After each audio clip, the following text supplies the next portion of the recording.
we did slicing, trying to locate the position. Indexing, we did that of indexing, you remember.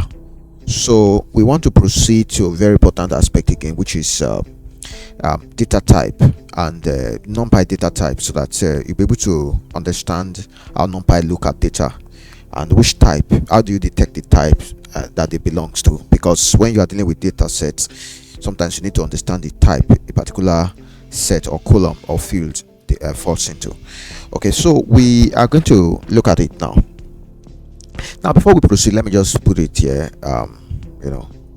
It's markdown, so let me have this here. Let me say NumPy Array Data Types. So what are the types of data you are expected to? Okay. Now, so let me just run it. Now, the types of data set, let me just put a stuff here now. Control, make it big. So we have several data type. We have, the first one is string, then we have integers, like those ones that are not text, that are integers. In strings are text. So these are text data like string, but sorry, I put in a s. So we have integers, then we also have the other one called float. Float are like this one. Now you have them, like for instance you have one, their whole number, like whether it's negative or positive, so the other one is float. So when we say float, we're talking about decimal numbers. They're just real numbers, but whether they are decimal or their whole number, it doesn't matter, but they fall into floats. Okay, so that is float. Then you also have others like boolean. Boolean is true or false, like all those kind of stuff. Let me spell it very well. Boolean.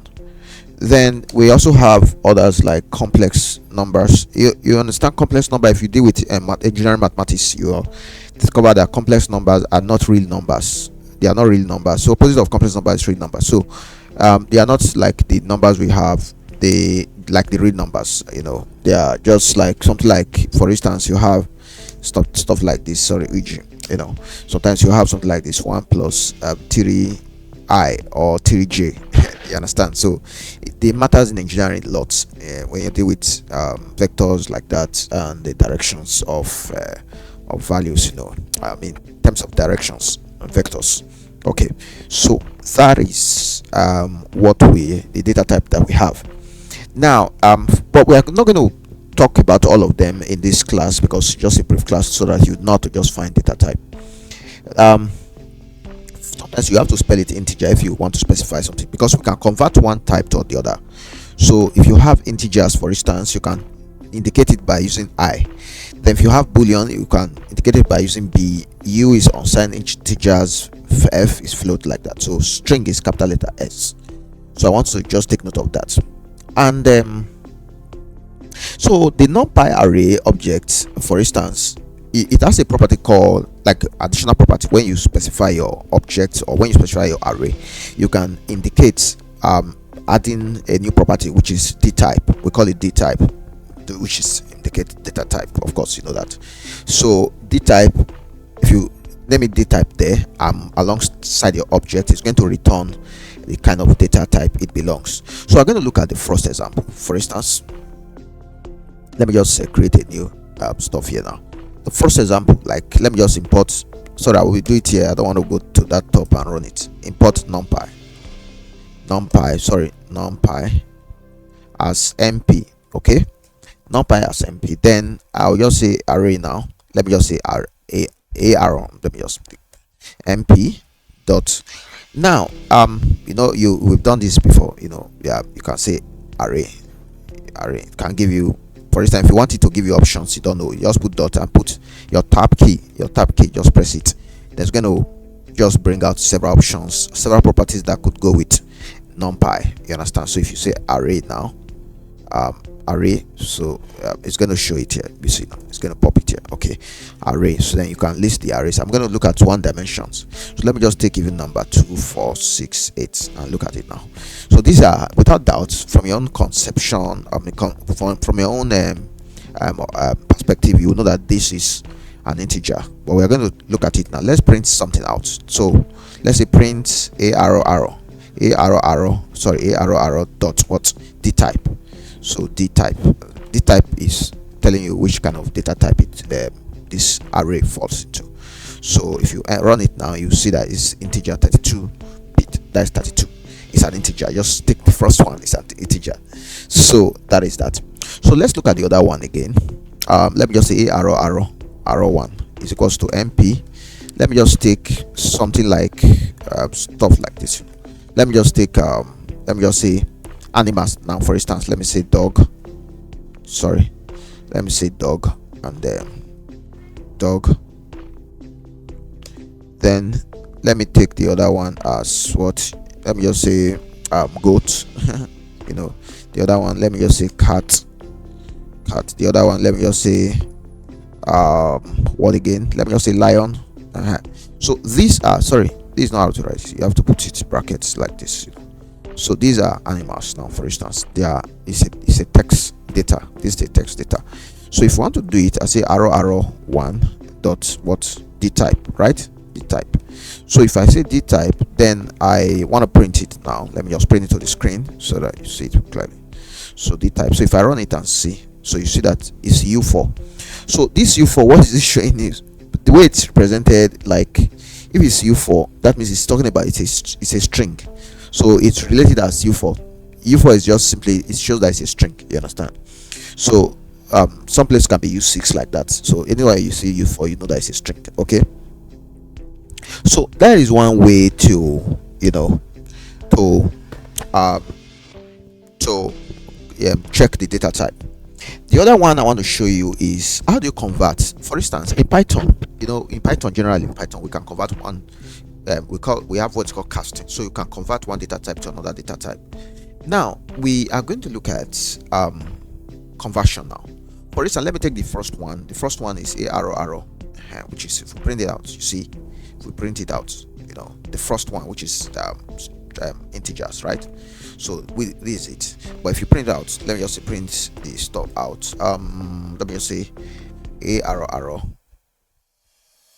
dot dtype. Okay, you know, I just want to recap what we did before. So if you print it out now, so you see that it's integer.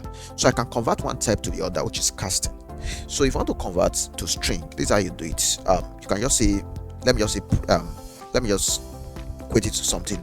Let me just equate it to x, for instance. Let me just say a arrow. Okay, let me put it out. A arrow, which is mp now dot array.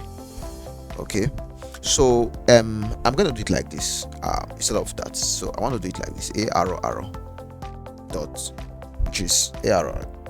Okay, so let me just give it command dtype. So I want to convert it. This one now you are specifying dtype should be. So if I say dtype integer or string, so I want to convert it to string, so I can put x like. So if I do it like this, you see that this will no longer be. Let me even make it like this. So let me equate it to this.